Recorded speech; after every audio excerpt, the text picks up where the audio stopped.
Good morning, everybody. We'll give this just a couple more minutes for people to stream in before we get started.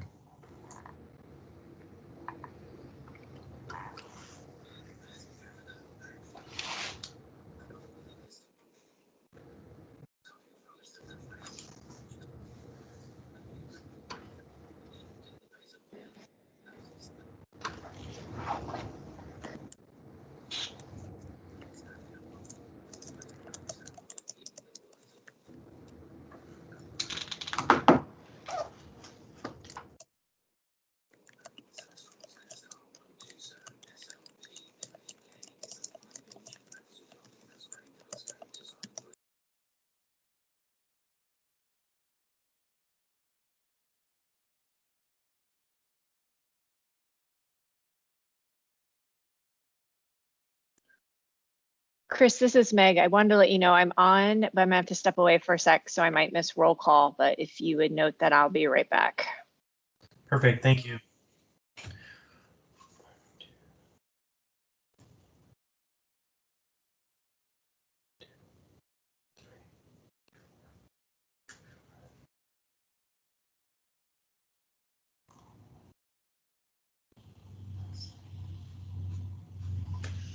All right, it looks like we have sufficient attendance now, so I'm going to go ahead and call this meeting to order. It's a meeting of the Municipalities Assembly Enterprise Utility Oversight Committee of the Whole for September 17th, 2020, 11 to 12. And I would like the staff to please call the roll. Yes, Mr. Chair. Mr. Constant. Here. Ms. Zalatel.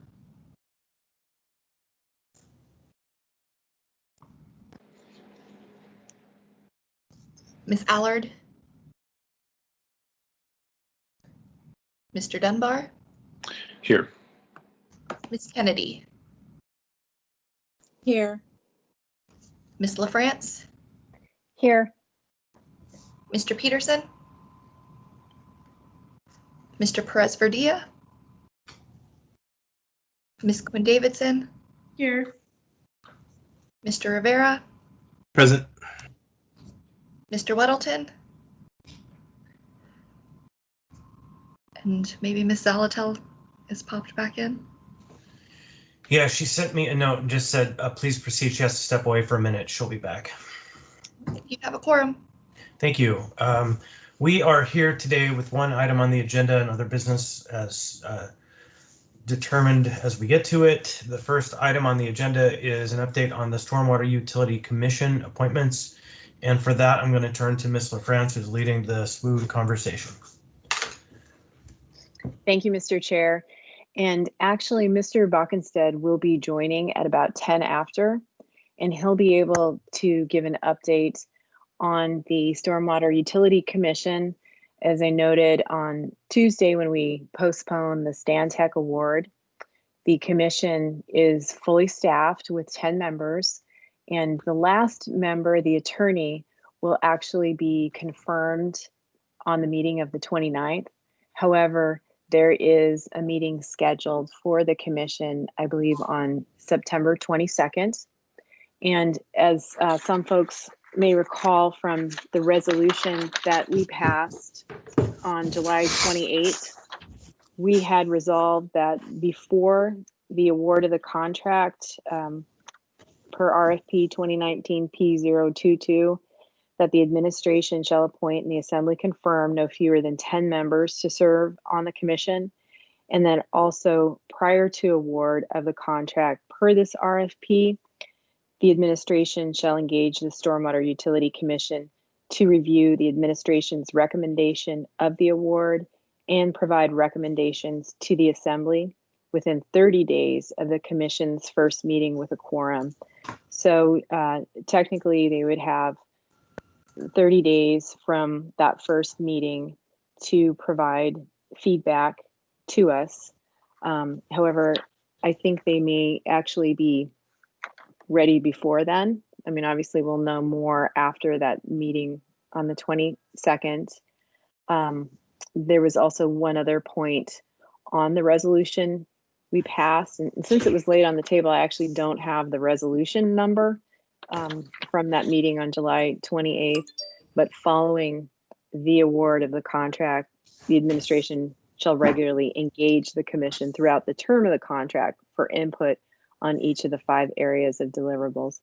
But again, Mr. Bockenstead will be joining, I think, in about 5 minutes. And if you don't mind coming back to this item, Mr. Chair, he can give a fuller update then. Alrighty, so otherwise we have no other business on the agenda today. And we had previously talked about the hiring of a consultant to help the committee address matters of the port and also likely matters of the stormwater utility and other important items. So maybe we take that up now, or a conversation about legislative and budget priorities, should there be any. So I would open it to members to speak on the topic if they would like. Ms. Allard, I would know for the record, has arrived.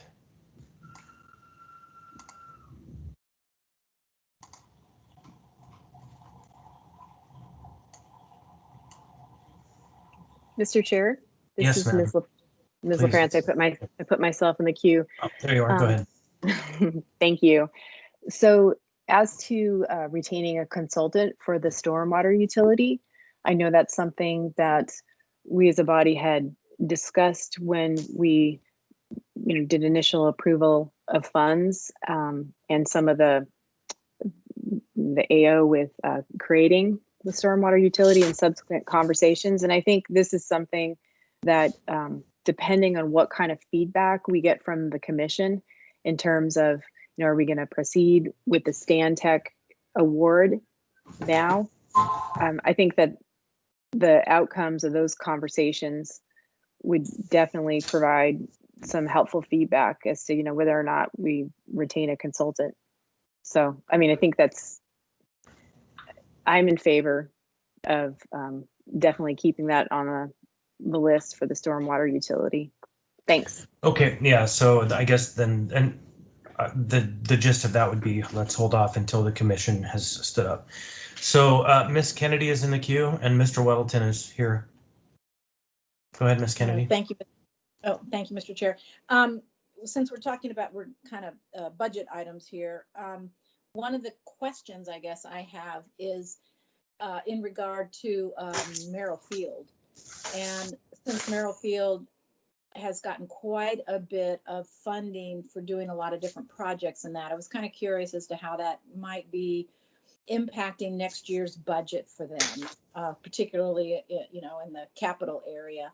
So I don't know that that's actually an item to be put on the budget, but I would be interested in kind of seeing what kind of budgeting process they're kind of going through right now in light of some of that funding. So is that something that we can maybe just ask for an update? But anyway, that would be my budget comment, I guess. Yeah, absolutely, Ms. Kennedy. I would offer that I know that Ralph, the director of Merrill Field, is working through his commission and they're developing their budget proposal for our deliberations in October and November. So that item will be coming before us very soon in full. And so I can ask him to submit to us. Oh, no, Mr. Slivka is in the queue and suggesting he can answer. Alex, go ahead. Yes, through the chair, Ms. Kennedy. The Merrill Field has developed quite a detailed budget, and I thought that had already been presented to the assembly, the capital plan, and it had been approved. But the very short answer is that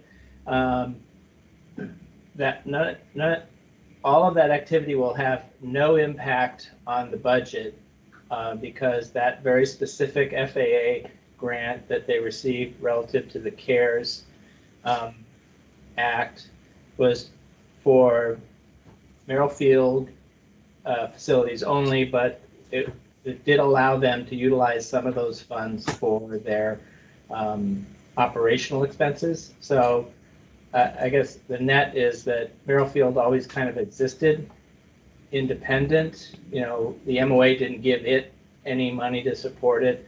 And the plan for the next several years is they will be essentially very self-sufficient due to this funding, if that helps. Yeah, Mr. Slivka, I just would add to that all of our enterprises and utilities are self-sustaining. They're not general fund driven, but these projects will have an effect on the budget and they will show up in the budget. They don't just happen off the books. They happen on the books, but they certainly won't have an impact on tax levies or any other aspect of the general funds. Though what I heard you say, and maybe correct me if I'm mistaken here, that some of those funds can be or will be used, have been identified to be used for staffing expenses, kind of the indirect costs, if you will. So it may provide some relief to the general budget to the airfield. And I believe they have a plan to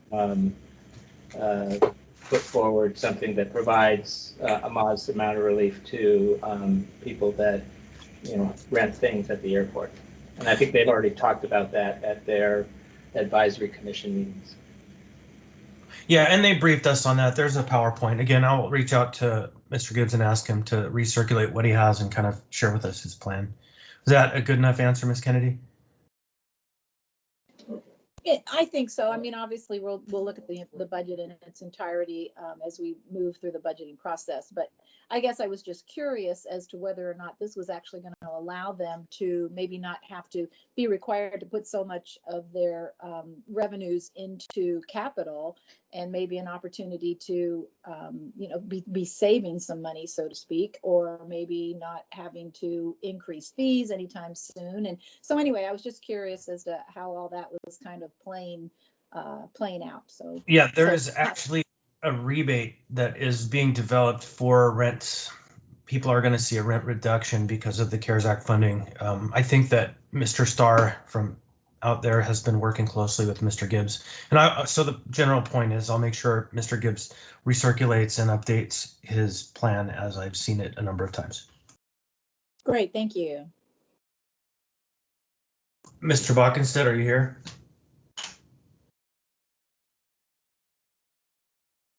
Not yet. Okay. Anyone else have anything to add to the conversation while we wait for Jason? Through the chair, this is Alex. Look, I'll just give you a brief update on the port that the construction continues on the PCT. That you will remember when you authorized the contract for this year, we normally have 10% change order authority on contracts, and when it was approved with a 5% change order authority. And so this is a heads up that we are probably going to exceed the 5%. We're not sure that we're going to exceed the 10%, but that we are going to be coming back to you to ask for that additional change order authority, which I believe is roughly in the neighborhood of $2 or $3 million. And most of that is related to the cost of having to, among other things, when the Corps has to dredge the port, we have to move the very large crane that is down there helping with construction. And that was I believe it was roughly $400,000 to $500,000 in terms of additional costs for that movement. We had to do it once. It's possible we are being told we might have to do it again between now and the end of October. But other than that, construction continues to be on schedule. And we are starting the process for the work for 2021. Right. So is it, Ms. LaFrance, is your question on the topic of the PCT? Just on the port and the consultant contract in general. So we'll come back to that just 1 minute. And I would just add, Mr. Slipka, just that the committee will be very interested in watching closely the change orders that come from the contractor. And I'll just have a conversation with you offline afterwards about that. But we definitely want to make sure that we stay within a margin. So thanks. Go ahead, Ms. LaFrance. Thank you, Mr. Chair. And my question may be actually to you as far as what is the status of the contract we have with our consultant? And are they working on anything right now for us for the port? If you could just kind of give a status update of where we are. Thanks. Yeah, thanks. We actually don't have a contract at this time with a consultant, and we do have funds available to reissue a contract. We were in the process to go through the solicitation back in February and March, and then of course everything melted down, and so other priorities took the top of the table, and we had to put that to the side. And so that's why I kind of raised that in the conversation now, because it is something I want us to contemplate how we want to engage in, and it very well could be that it's just part of our budget discussions coming in October, because it's already 9/17. But for sure, that is an issue of ongoing concern for me, and I'm sure other people. So the skinny answer is we don't have a contract right now. Thanks for that update. I don't yet see Mr. Bockenstead has arrived. He's Miss- on. are Sorry, you- he said he's Okay, go ahead then.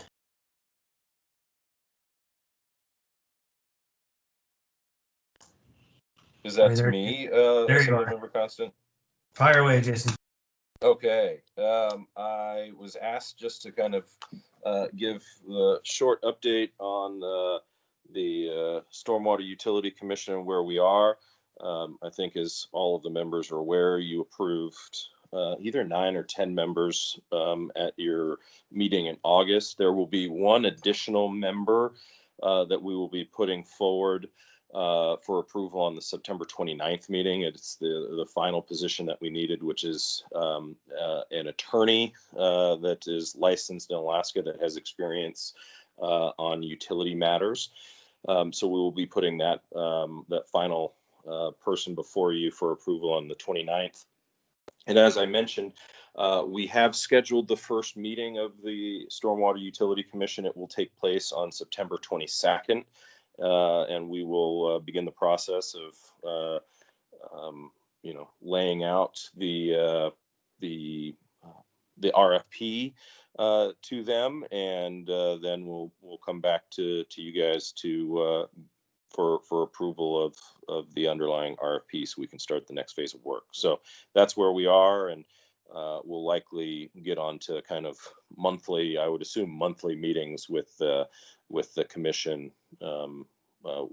once we get through this first one. I believe one of the topics is date and time that works best for everyone.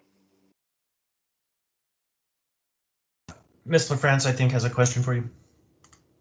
Thank you, Mr. Chair. Thank you, Mr. Bockenstead.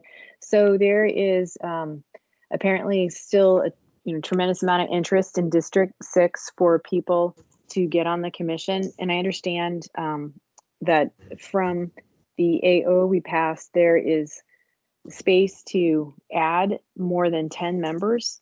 And I don't know if you have thoughts on that or what it would take. I mean, I can see there obviously are some pros and cons, bigger group, harder to convene maybe. But do you have any thoughts, Mr. Bockenstead, on adding more than 10 members? I believe that when we add the attorney on, we will actually be at 11 members, if I remember correctly. But I'll have to go back and look. I would be hesitant to go much higher than that. I would have to go back and look. I believe that some of our largest commissions are at 11, and anything larger than that, in my experience, like he said, it starts to get a little too large to have kind of a productive meeting. And I think we would likely get into the same types of conversations that we did when we were creating the commission, which is what is that equitable balance between all of the different interests around the municipality, or at least within the bowl.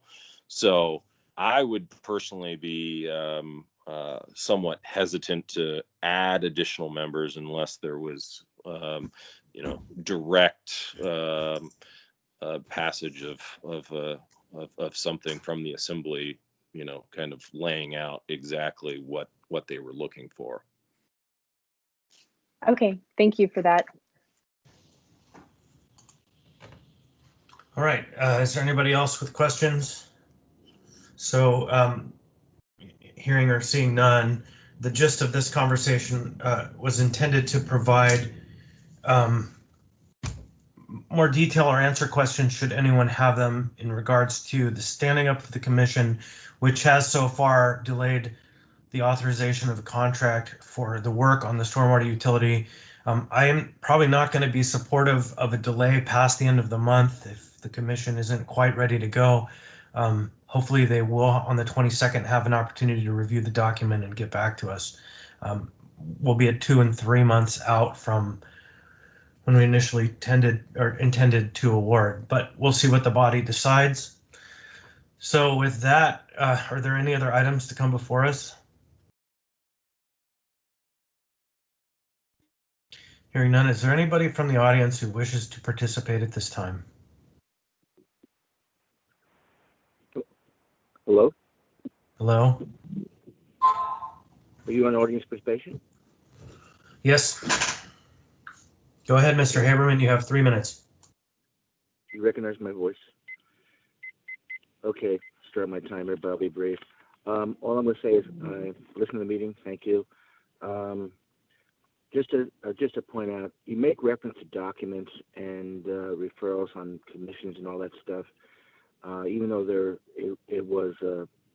you decided on those decisions earlier, but you make reference to it, it would be helpful that on the website you would have those documents for the meeting so that people could take a look at what was done and what you're referring to. And that's all I basically have to say, and I wish you all the best. Thank you. Thank you, Mr. Haberman. Is there anyone else wishing to be heard from the audience?